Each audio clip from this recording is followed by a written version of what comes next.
on tonight's video of choice due to several requests. I will be telling 5 scary Skinwalker stories with a special guest, Viidith. Please go show him some support if you haven't already. Without further ado though, let's begin. Number 1. My father owns a small delivery service that operates out of Farmington. We mostly deliver small packages out in the middle of nowhere that are too much of a hassle for the larger delivery companies to bother with. My dad is the only employee and we have a few pickup trucks and a trailer. One day we got a delivery out to Window Rock in Arizona on the Navajo reservation about 2 hours from Farmington. My dad gets the call for the job while he is chilling with his Navajo friends, Travis and his girlfriend. Travis mentions how he's got family in Window Rock that he hasn't seen in ages and suggests they go with him. I was about 6 or 7 at the time and it was the summertime, so Dad decides we'll go down together. He can do his delivery really quickly. Then while Travis sees his family, we can go check out the Window Rock, the big rock face with a large hole in it that goes to the other side. And it's pretty cool. We had to convoy in separate trucks since my dad's was loaded down with freight. We decided to bring along some talkie-talkies so we could communicate with one another. We spend our time in Window Rock. Everything is generally uneventful, and we start heading home along the old highway with my dad and I in front, and Travis and his girlfriend in their truck behind us. I honestly don't remember most of the Window Rock trip, but this next part I can never forget. We are somewhere on the highway between Window Rock and Gallup. It had just rained earlier in the day and the road was kind of slick, so we were taking it pretty slow. On the left of the highway there is nothing but sandstone cliffs, and on the right there is a huge field separated from the road by a small barbed wire fence. We crest the top of the hills and down at the bottom of the hill we see what appears to be a very large dog, sitting back on its haunches in the middle of the road facing the cliffs. My dad calls over the radio, "Hey Trav, do you see that big ass dog?" Travis starts yelling back over the radio, "That is not a dog. Speed up right now and hit it." He sounds almost hysterical. He just keeps screaming, "Hit it! You have to hit it! Please, please, hit that fucking thing right now." So my dad starts to speed up, and as we get a bit closer I can begin to see it a little more clearly. It's covered in this brown, wiry, matted hair that appears to have dried blood all over it. It's still facing the cliffs, but the moment our headlights hit it, it turns and looks at us, and it has a face. I don't know how else to describe it other than the mix between a bear's and a human's face. It looks twisted and distorted and almost in pain. As we get closer to this thing, we start to realise it's actually fucking huge. Though it was still sitting on its haunches, it was about shoulder height with the hood of the truck. We get literally inches from hitting it when it lets out a scream that sounds like someone screaming as their lungs were filling with water, and it leaps backwards towards the field, landing just on our side of the barbed wire fence. Then with another leap it was gone from sight. Travis comes over the radio again. "Holy shit, keep driving. We have to get out of here. We have to go faster." He kept repeating the last part. "We have to get out of here and we have to go faster." Pretty soon we are speeding like crazy, and just as we start to come near the outskirts of Gallup, we get pulled over. Travis pulls his truck over with us. Naturally, this makes the cop, a Navajo man himself, very on edge, and he immediately asks why Travis felt the need to pull over as well. Travis says, "We just saw a Skinwalker a few miles back, and it's been following us."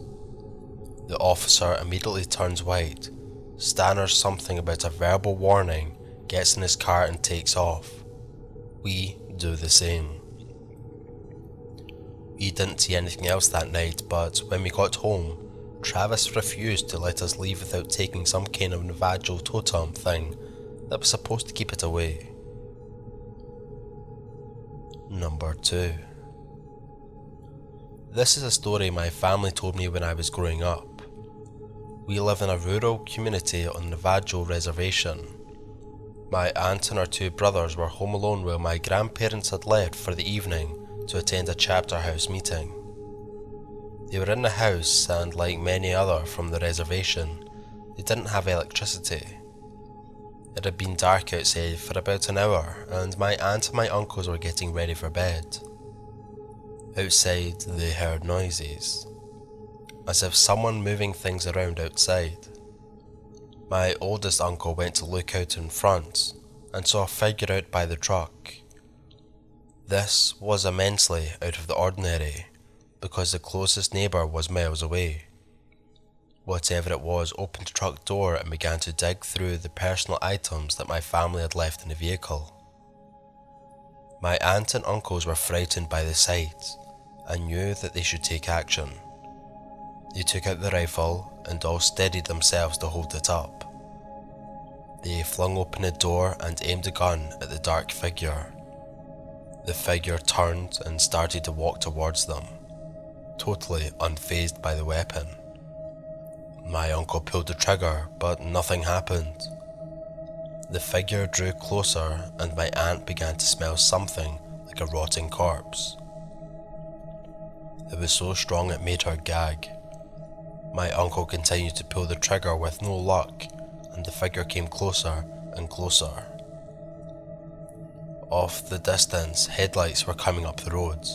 My grandparents were returning. The figure looked toward the lights and started to move away, and tucked itself behind a tree near the house. My oldest uncle ran toward the truck with the gun. My grandfather got out of the car and my uncle pointed to the tree. The thing was poking out its head to observe what they were doing.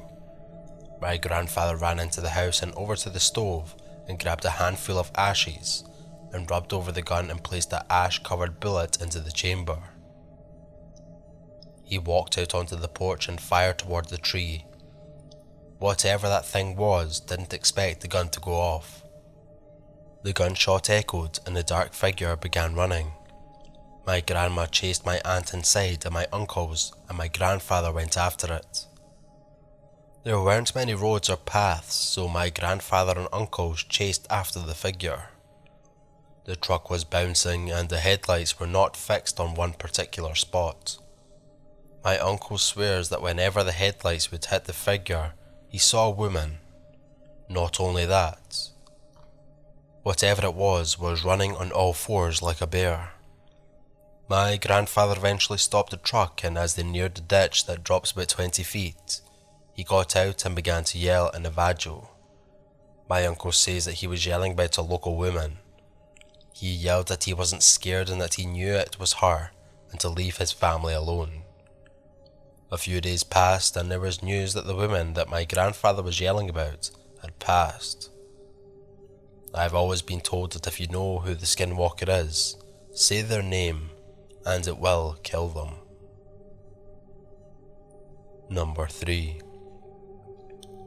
This happened in July of this year, in the northeastern part of Arizona, south of the Native American reservation.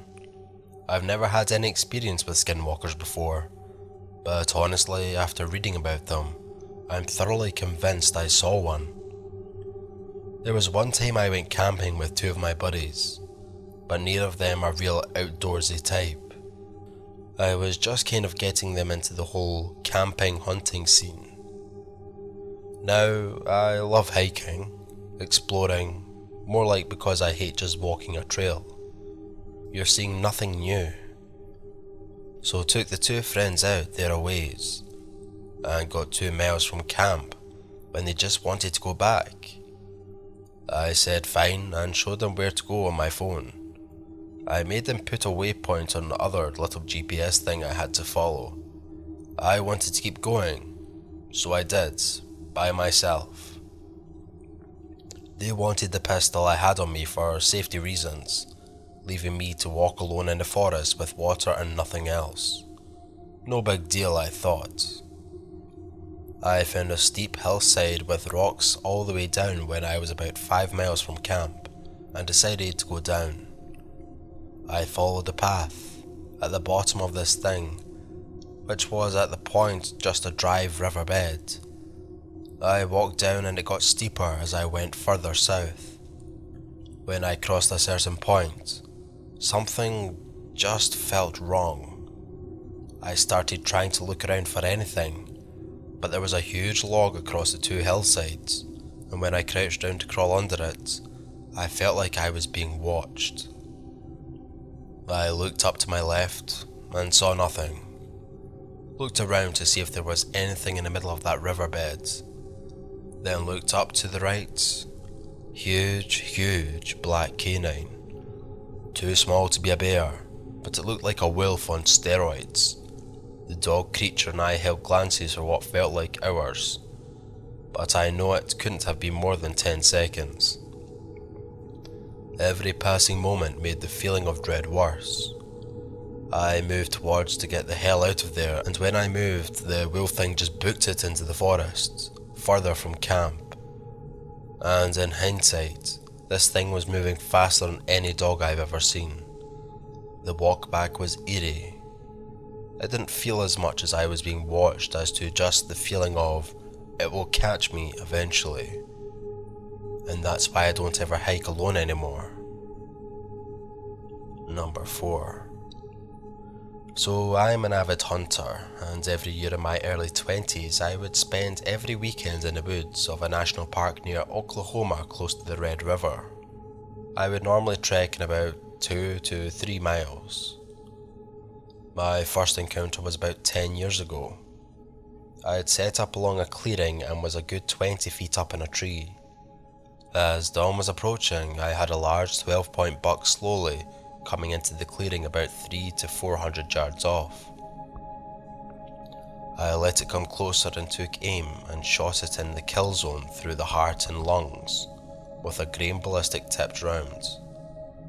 After watching it fall through my scope, I slung my gun and was getting ready to climb down out of my tree stand.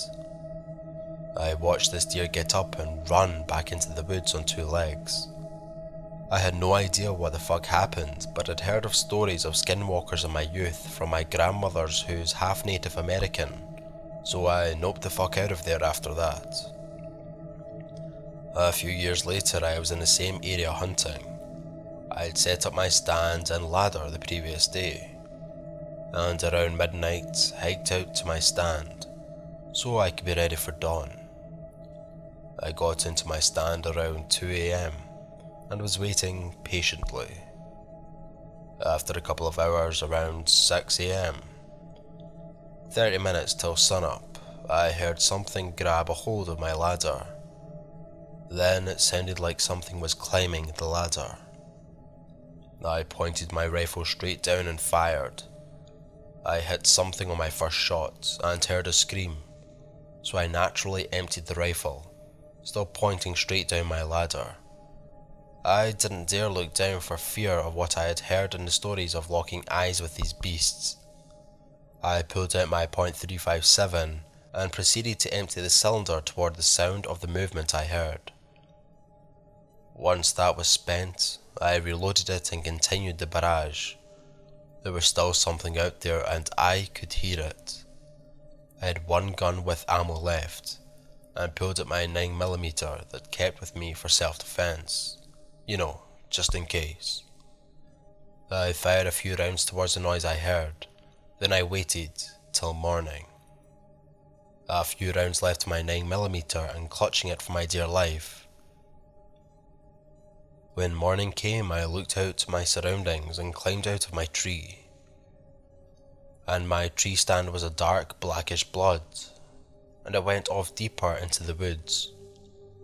I hiked to the trail as fast as I could, and when I got there, I saw someone else in the distance. He was going in the same direction I was, and he also looked scared. I reloaded everything while he was closing the distance, and once he got closer, I asked him if he was heading out too. He told me he heard a lot of gunshots earlier and a scream. I asked him where he was posted up, and he pointed in the direction that I saw the blood trail go. He said he heard something run by him after the gunshot stopped, and when dawn hit, he saw something animalistic running around on 2 legs. I got his name, we will call him Jim, and he told me how we should get out of the woods. He was native to the area and half Cherokee, and told me if what he saw was what he thought, we needed to leave. We got out of the woods. Surprisingly, we both parked in the same area, and around noon we summoned up the courage to go back for our things. After a slow hike, we went to my stand first. My steel ladder that was secured by ratchet straps and bungees to the tree was ripped from the tree. It was bent and torn up. My tree stand is still in that tree to this day. He looked at the blood trail and went white. The tracks were a mix of human and canine. We made it to his tree stand after a bit. He was only 800 feet from where I was, surprisingly. His gear was strewn across the forest floor like mine, a bent ladder, but unlike my tree stand, his had been ripped off the tree and thrown. We both left the area and went back to our vehicles. So after that last encounter, Jim and me traded phone numbers and hung out when I went up there to hunt. It kind of became a thing to go hunting together. He knew the woods there better than I did, and he was just good company. About 2 years after the incident that caused us to meet, we were posted up in a blind in a clearing. We generally put our stands close or hunted back to back, in a blind over the 2 years we hunted together. If one of us had a shot when we were in the blind, we would signal the other with a tap in the back from our elbow. That morning, both of us had a shot. We both fired. I hit the doe I was aiming at square in the chest. As it went down and turned and ran on its back legs, deep sprinting into the woods. Jim's quarry did the same after he hit it. We went to investigate, and once the animals turned, the hoof prints got larger, and they changed to human tracks. Jim said that we should leave, and I was going to disagree with him. We both stopped hunting in those woods after that encounter. I have no clue to this day of what the fuck I encountered in those woods. I had heard of skinwalkers before, but from tales. They are more durable. I used a 30.06 with a 195 grain ballistic tipped rounds every time I went hunting. But those are my stories. I hope you all enjoyed them, and maybe someone has some thoughts on what the fuck happened in those woods. So, I'm new to this. I live in outer Melbourne, Australia, about 15 minutes from dense vegetation and forest. My house has an alleyway beside it that runs along an old train line on the other side, and is a corner where the barrier with my house ends. This alleyway is mostly grass, but is shaded by trees from surrounding properties. Tonight, on the 31st, I was taking out my rubbish at around 11:10 p.m., which led me to be standing at the entrance of the alleyway beside my house. I peered down and saw a low, white figure that I perceived to be my cat, so I studied it closer for a moment, then continued to take out my rubbish. After putting out the bins, I stood at the entrance again and looked back at the low white figure. The alleyway is pitch black. Only the light from the street behind me illuminates it. I began to call for my cat and click my fingers to make her come, and I watched this low-lying figure slowly pace almost back and forth in the corner of the alleyway. As I felt like it was watching me, I began to realize it was far too big to be my cat. I couldn't make out any distinct features, but I hastened inside to search for my cat, who I found sitting on my bed. Extremely creeped out, I took my 2 dogs into the backyard. because I've heard they're good with paranormal things, which has the alleyway and the exact spot I saw the thing run adjacent to the fence. They noticed nothing for about 10 minutes as I tried to tell them to listen for something. They just began sniffing the grass like average.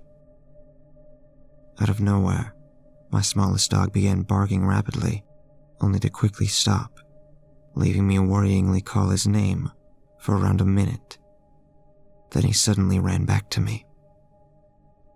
This freaked me out, and I called both dogs inside, and I've been trying to find answers ever since. Thank you all for listening, and to my special guest Viidith. If you would like to see more stories like this, then please let me know. And if you enjoyed, be sure to drop a like and subscribe. As always, it's been a pleasure. Thanks for listening.